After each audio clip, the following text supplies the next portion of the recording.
স্তম্ভ ইসলামের খুঁটি হচ্ছে পাঁচটা, কথা ঠিক কিনা? এক নাম্বার হলো কালিমা,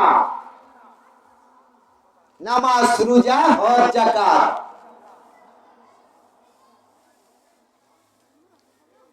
এই পাঁচটা স্তম্ভ ইসলাম গঠিত। পাঁচটা স্তম্ভ নিয়ে, পাঁচটা খুঁটির বৃত্ত দিয়ে ইসলাম গঠিত। ইসলাম শব্দের অর্থ হলো শান্তি। আমরা কি অশান্তি চাই? ফিলিস্তিনে আপনারা যারা দেখেন, খবর দেখেন, ছোট ছোট শিশু বাচ্চা বাবার সামনে গুলি করে হত্যা করতেছে, কথা ঠিক কিনা? তবু তারা কালেমা ছাড়ে না, কথা ঠিক কিনা?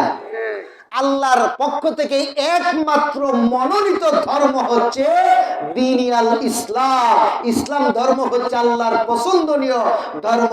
আর এই ধর্মে আমরা মুসলমান হিসাবে জন্মগ্রহণ করাতে আমরা খুশি না বেজার? আরেকটা সুসংবাদ আমাদের জন্য আল্লাহ পাক দিয়েছেন, সেটা হচ্ছে আমার আপনার নবী, যিনি আখিরি নবী, যেই নবীর শাফায়াত ব্যতীত, সুপারিশ ব্যতীত কোন নবীর উম্মত আগে জান্নাতে যাইতে পারবে না। যেই নবী ইমামুল মুরসালিন, ইমামুল মুত্তাকিন, শাফিউল মুজনবিন, যেই নবী দুনিয়ায় আগমন না করলে বিশ্ব ব্রহ্মাণ্ডে আল্লাহ পাক তাবারক তাআলা জাল্লা শানুহু এই বিশ্ব ব্রহ্মাণ্ডে এক খণ্ড বালুর কণাও সৃষ্টি করতেন না, কথা ঠিক কিনা?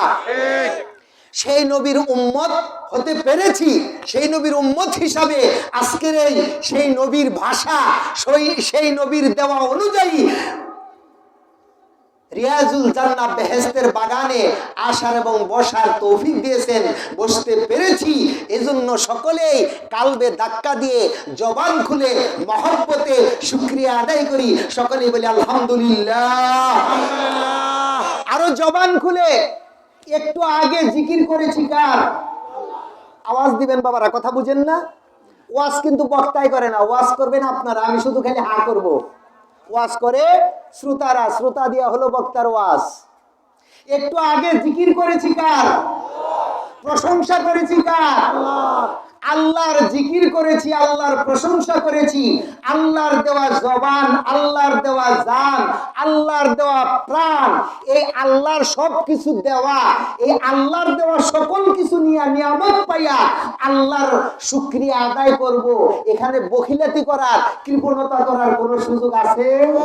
তাহলে জবান খুলে কালবে ধাক্কা দিয়ে মুসলমানের আওয়াজ, আগেকার জামানায় সংখ্যায় যদিও মুসলমান সংখ্যায় কম ছিল, কিন্তু তাদের তকবীর ধ্বনিতে ইহুদি নাসারারা অমুসলিমের অন্তর কেঁপে উঠছে, কথা ঠিক কিনা?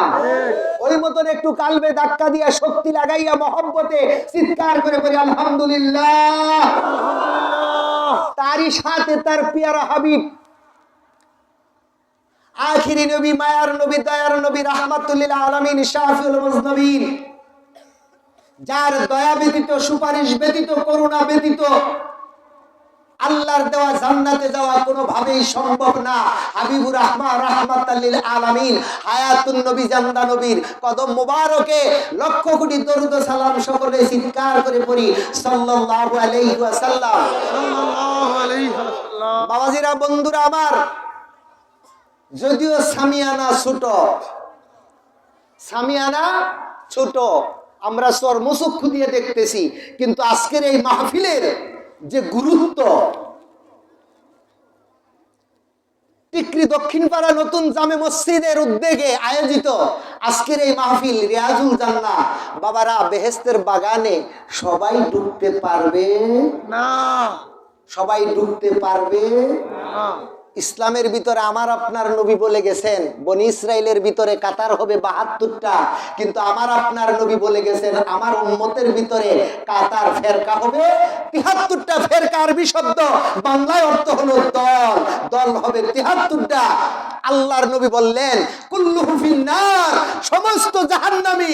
সাহাবাদের অন্তর শুকিয়ে গেছে, কারণ ইসলামের প্রথম জামাত হলো সাহাবীরা। একটু পরে আল্লাহর নবী বললেন মিল্লাতান ওয়াহিদাতান, এক দল ব্যতীত আর সকলেই, সকল দল কি জাহান্নামী। ওই দলটা কি? ওয়ামান আলাইহি, রাসূল বললেন আমি, ওয়ামান আসহাবিহি, আমার সাহাবাদের দল, যারা সাহাবাদেরকে অনুসরণ করবে, আমি নবীর পক্ষে থাকবে, আমি নবীর দেওয়া তরিকা অনুযায়ী যারা চলবে, আমি নবীর হাদিস দেওয়া অনুযায়ী যারা চলবে, তারা বিনা হিসাবে জান্নাতে যাবে। চিৎকার করে বলি সুবহানাল্লাহ। আমরা ওই দলে থাকতে চাই কি চাই না? বাবাজিরা, বন্ধুরা আমার, ওই দলটা হচ্ছে কোরআনে কারিমের ভাষায়, হাদিসের ভাষায় আহলে সুন্নাত ওয়াল জামাত। চিৎকার করে বলি মারহাবা। আমি ছোট্ট একটা আয়াতে কারিমা তেলাওয়াত করেছি, কুল্লু নাফসিন যায়িকাতুল মাউত। পৃথিবীতে, বিশ্ব ব্রহ্মাণ্ডে যারা জন্মগ্রহণ করবে তাদের মৃত্যুর পিয়ালার স্বাদ গ্রহণ করা লাগবে কি লাগবে না? বলেন তো বাবা। এই পৃথিবীতে